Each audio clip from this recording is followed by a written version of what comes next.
Hello guys, आप लोग कैसे हैं? सुनते हो आप लोग अच्छे होंगे। देखिए मैं वीडियो शूटिंग के लिए आया हूँ। आप लोग देखते रहे वीडियो कैसे शूटिंग होता है। आप लोग को दिखाता हूँ पिछला कैमरा करके।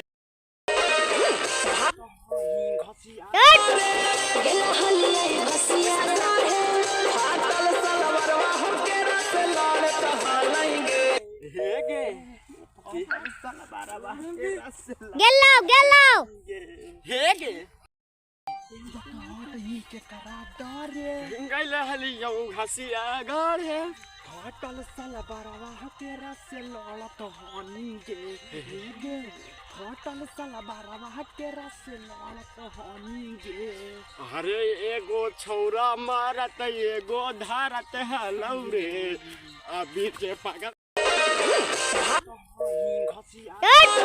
गेलो